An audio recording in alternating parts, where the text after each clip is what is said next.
This story is titled, I was paying for my sister's education by working 2 jobs, but she called me a failure. Hey everyone. Before we jump into today's video, I need your help.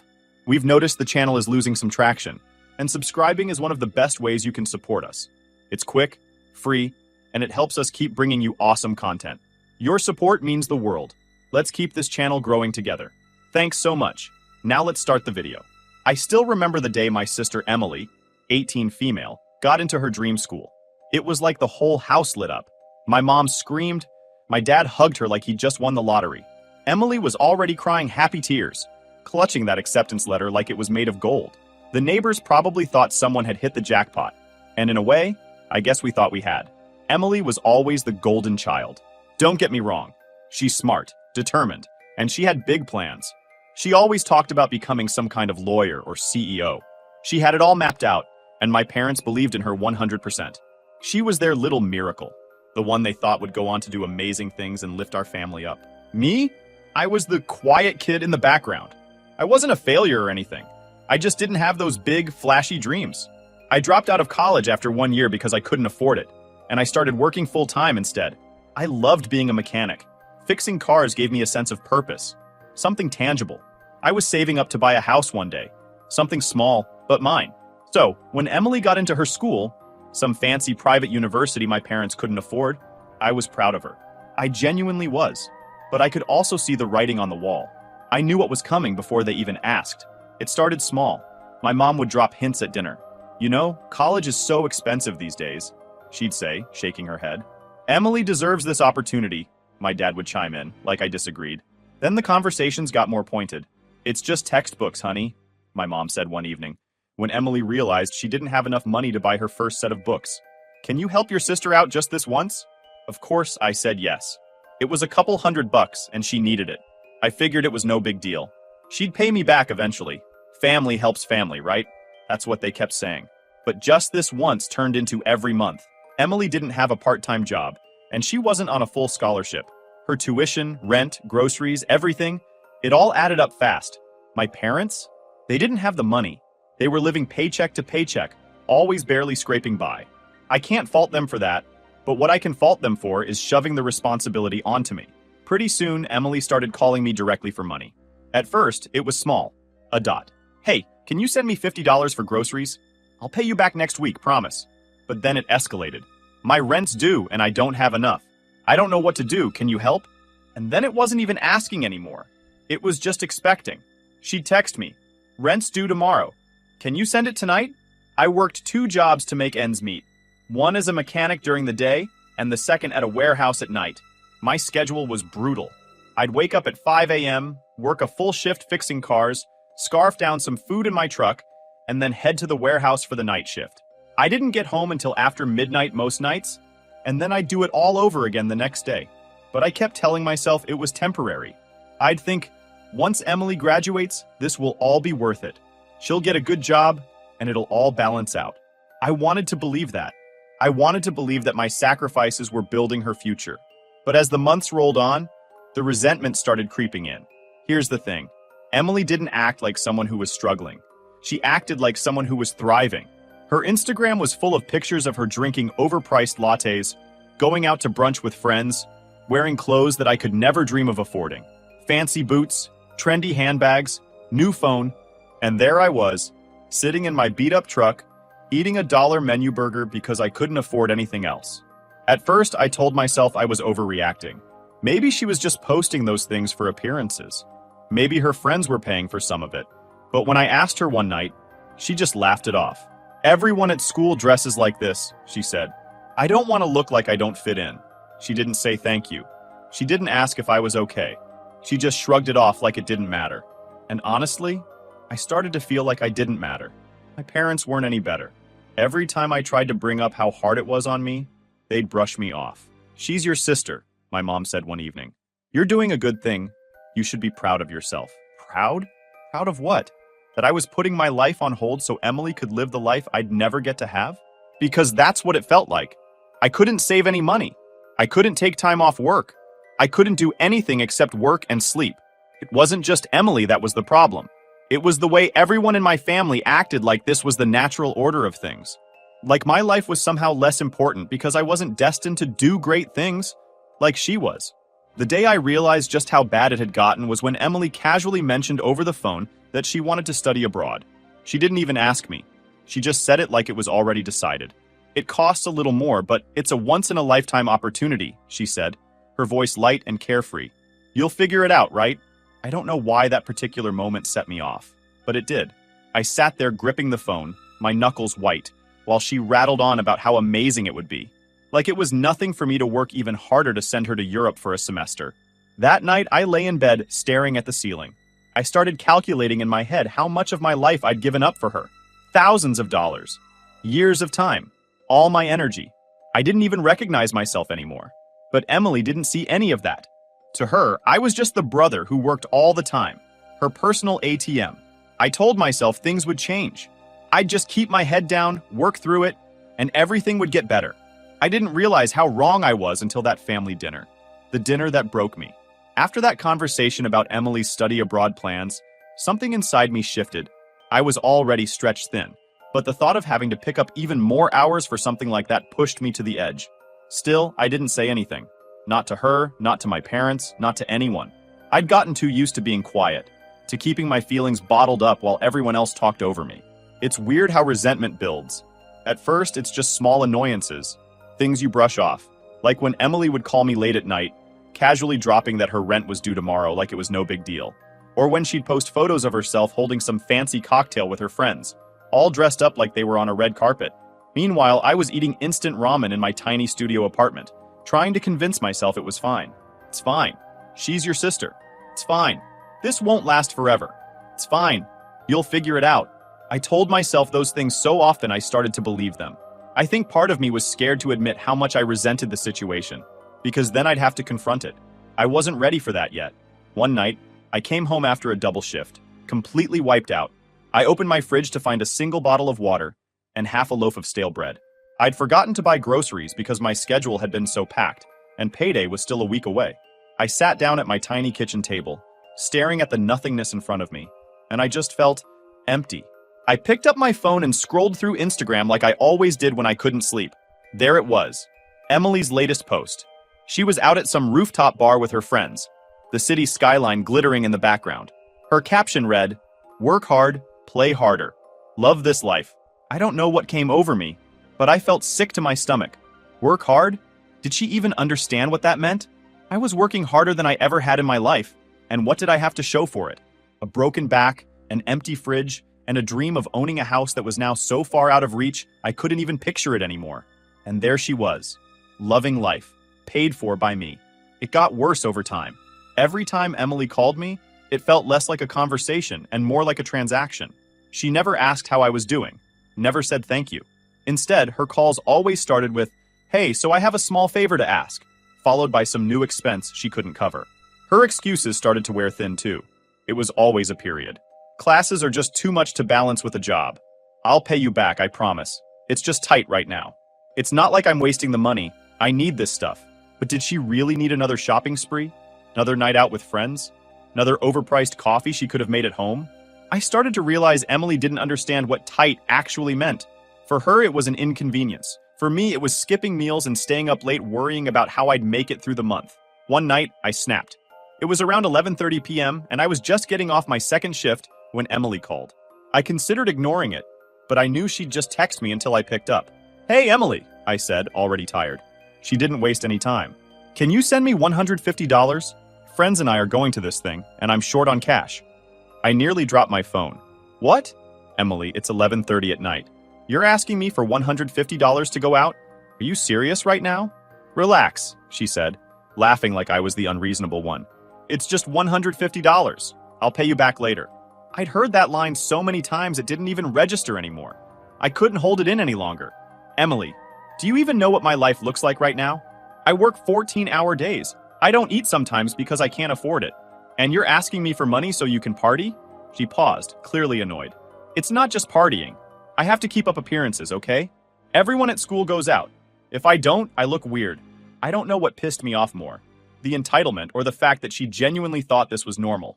"I'm done," I said bluntly. "I can't keep doing this, Emily." "What do you mean you're done?" Her tone was sharp now. You've always helped me. You can't just stop. I can and I will, I shot back. You need to figure this out yourself. I hung up before she could say anything else, and for the first time in years, I felt like I'd taken a breath of fresh air. It didn't last long, though, because the guilt set in almost immediately. What if she couldn't make rent? What if she really did need me? That night, I didn't sleep at all. The next day, my mom called. Of course, Emily had run straight to her. "What's this I hear about you not helping your sister?" she demanded. "She's struggling and you're just going to let her fail?" I was too tired to argue. "Mom, I can't keep doing this. I'm drowning. You don't understand what this is doing to me."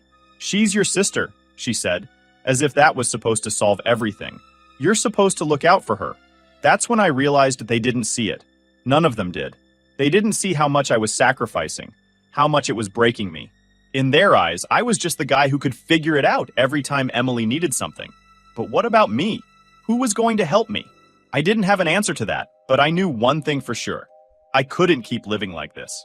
Something had to change. The family dinner was coming up in a few weeks, and I already had a bad feeling about it. Emily was back home for her break, and I knew they'd talk about her study abroad plans. I wasn't sure how I'd handle it, but one thing was clear. I was reaching my breaking point, and it was only a matter of time before something gave. Then came the family. I didn't even want to go to this one. My mom practically begged me. "Emily's home for the break," she'd said over the phone. "It'll be nice for the whole family to sit down together." Nice? Yeah, right. Every family dinner since Emily started college had turned into a full-blown Emily appreciation night. My parents would sit there hanging on her every word while I got treated like part of the wallpaper. Still, I caved. Maybe part of me wanted them to see how tired I was. Maybe I hoped they'd notice that I wasn't okay. When I showed up, Emily was already in the spotlight. She was sitting at the table, talking with that confident tone of hers. As my parents hovered around her like she was royalty, I could hear her voice as soon as I walked through the door. "Yeah, I'm really thinking about going to Paris for the study abroad program. Everyone I know is doing it. It'd be life-changing." I froze for a second in the doorway. Paris? So she wasn't even trying to be subtle anymore. "Hey, honey, come in," my mom called when she saw me. She smiled warmly, but her attention was back on Emily in seconds. I went to wash up and mentally braced myself. When I sat down at the table, Emily didn't even look up. She was scrolling through her phone, probably checking social media or answering texts. My dad was pouring drinks, and my mom was already peppering her with questions. "So, tell us more about this program. What classes would you take? What's the city like?" Emily launched into an enthusiastic explanation, painting Paris like it was some magical wonderland. "It's such a great opportunity, Mom. You get to study but also explore museums, culture, food. It's like learning while traveling. It's perfect." She looked up suddenly and smiled at me. "You're gonna love it too, big brother. You'll just have to work a little harder, that's all." It took me a second to process what she'd just said. I set my fork down slowly.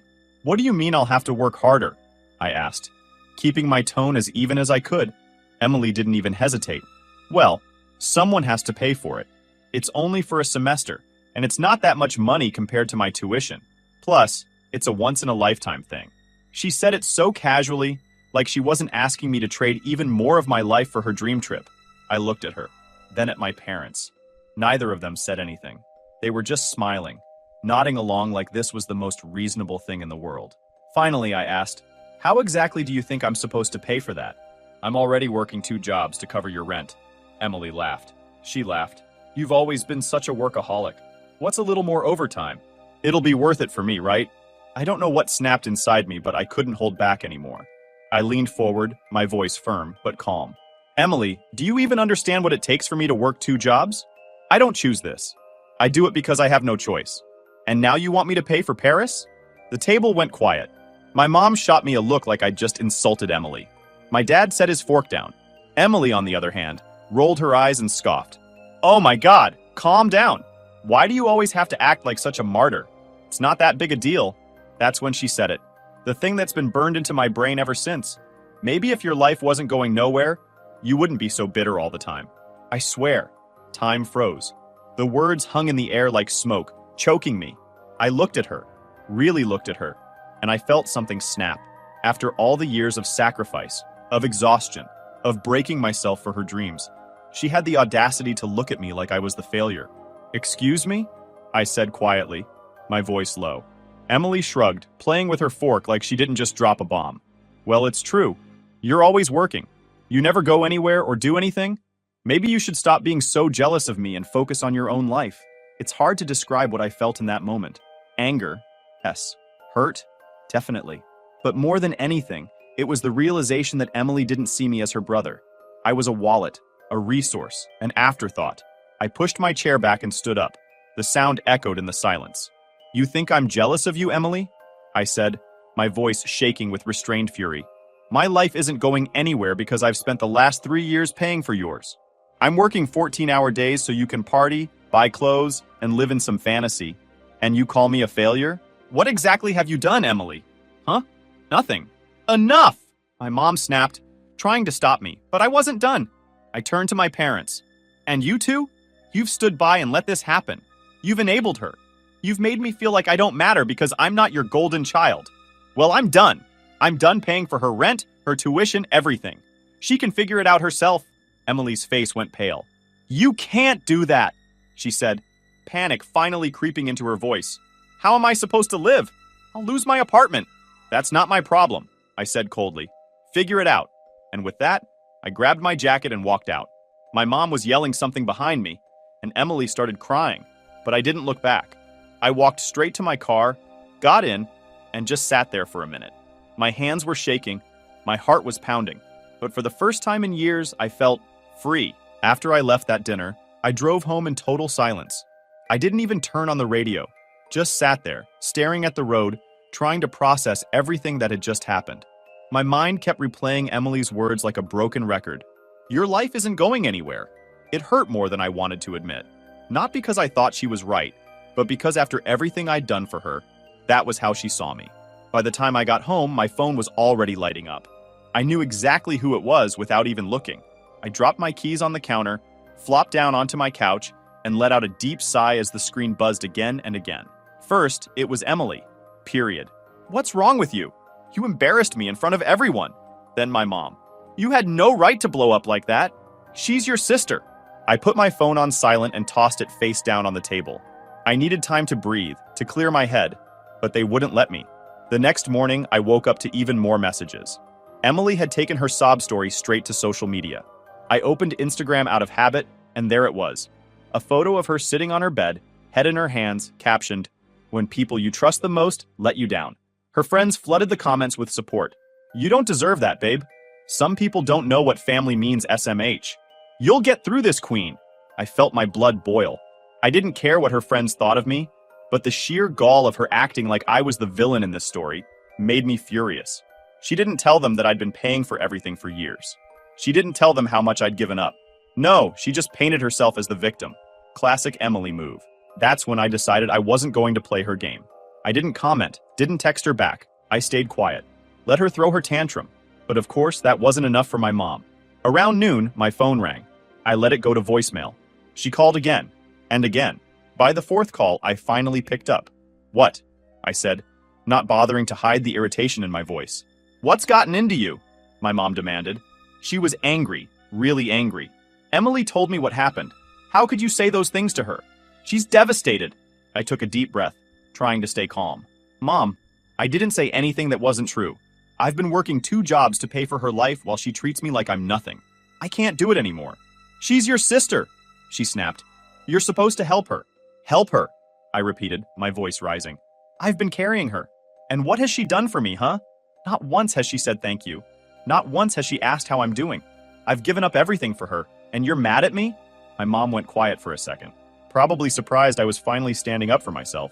Then she sighed heavily. She's young. She doesn't understand yet.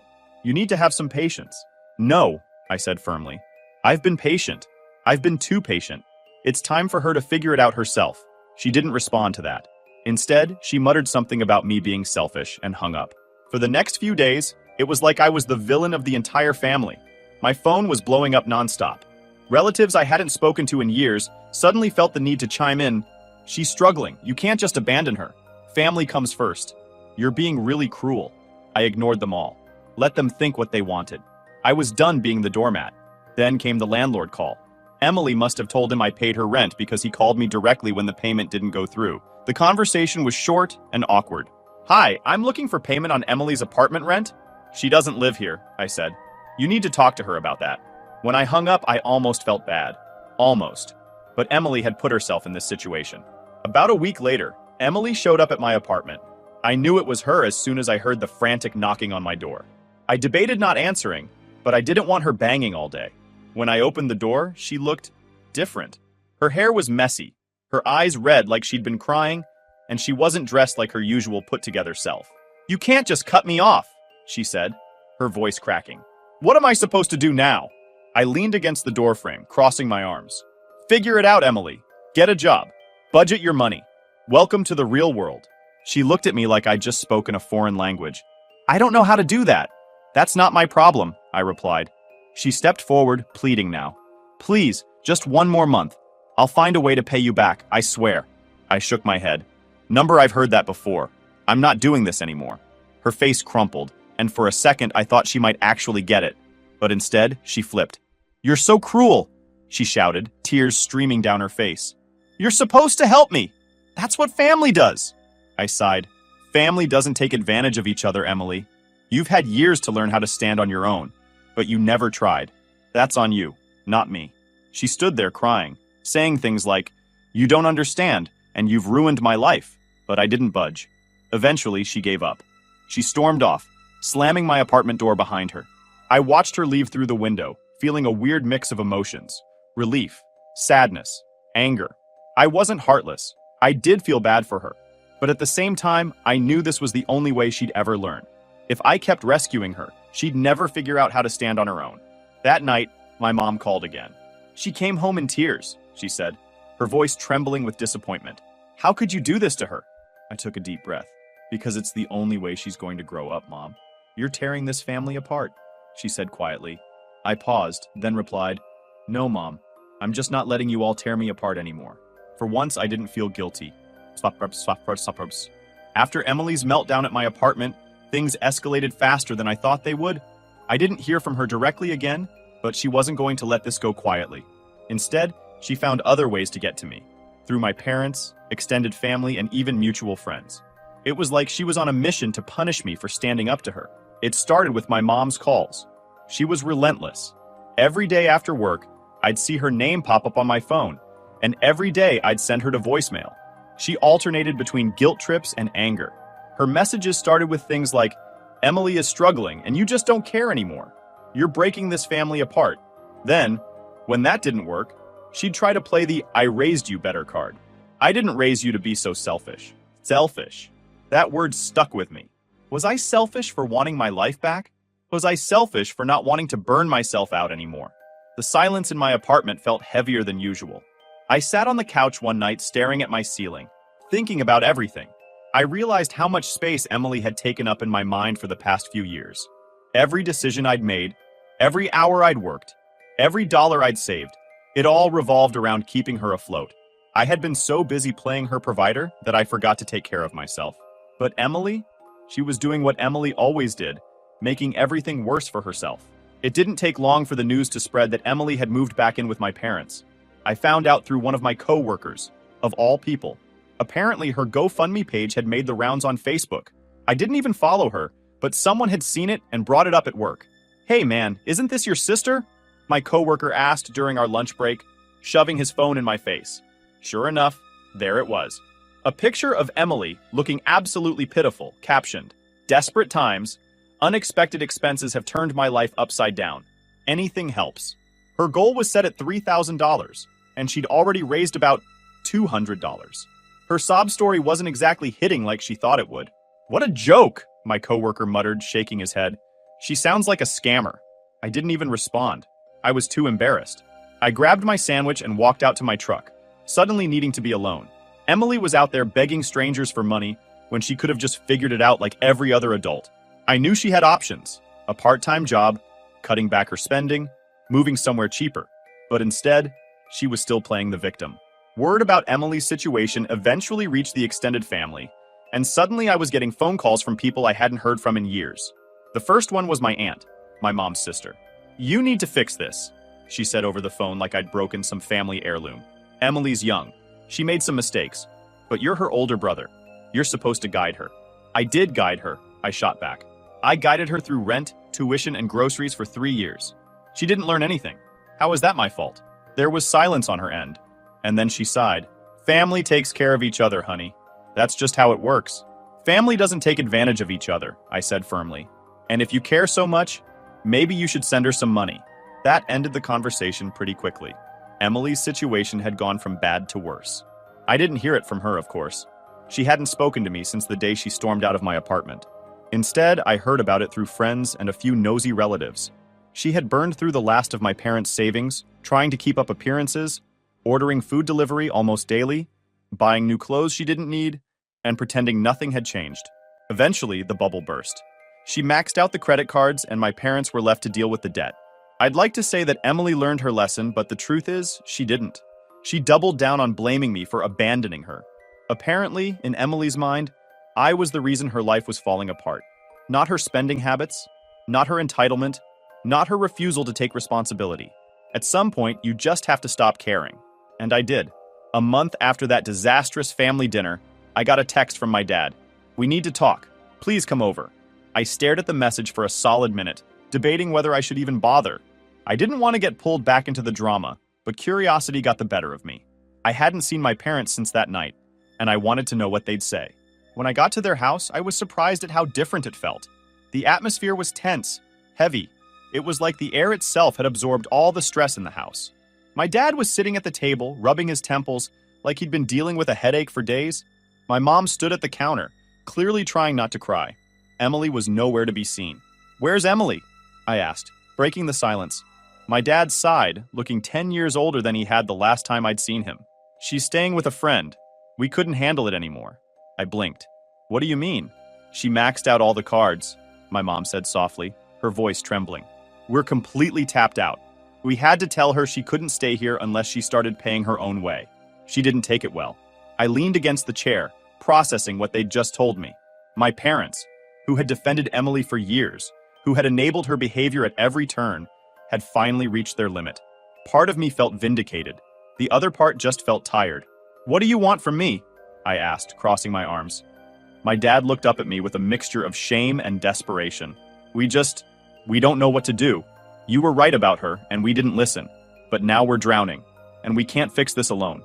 I shook my head, letting out a bitter laugh. You think I'm going to bail you out? After everything you've put me through? After everything she put me through? My mom stepped forward. We're not asking you for money. We don't know how to deal with her anymore. She won't listen to us. Welcome to the club, I said, shaking my head. This is exactly what I've been trying to tell you for years. You let her walk all over everyone, and now you're shocked she's still doing it? My dad didn't say anything. My mom looked like she wanted to argue, but even she couldn't deny the truth. For years, they'd made excuses for Emily. They'd let her get away with everything because it was easier than holding her accountable. And now they were paying the price for it, literally and figuratively. I didn't stick around long after that. I told them I was sorry they were struggling, but I couldn't fix their problems. They needed to figure this out themselves, just like Emily did. It wasn't my responsibility to clean up their mess anymore. I heard bits and pieces about Emily's life over the next few months. She bounced between friends' couches for a while, burning through relationships the same way she burned through money. People got tired of her behavior pretty quickly. Eventually, she had no choice but to get a part-time job at a local coffee shop. I'd be lying if I said I didn't feel a small sense of satisfaction when I found out. Not because I wanted her to suffer, but because it meant she was finally being forced to face reality. As for me, things got better. Slowly but surely. I started saving up again, and within a year, I finally hit my goal. I bought a small house on the outskirts of town. A fixer-upper, but it was mine. I spent my weekends working on it, painting walls, fixing pipes, and building a place I could call home. It wasn't fancy, but it didn't have to be. I also started reconnecting with my friends. I realized how much I'd shut myself off from the world while I was sacrificing everything for Emily. Now that I didn't have that weight hanging over me, I felt lighter. I felt like me again. One night, I got a text from Emily. It was short and to the point. Period. Hey, I just wanted to say I'm sorry. I didn't realize how much you did for me until now. I hope you're doing okay. I stared at the screen for a long time. Part of me wanted to respond, wanted to tell her that it was okay, that I forgave her. But another part of me wasn't ready.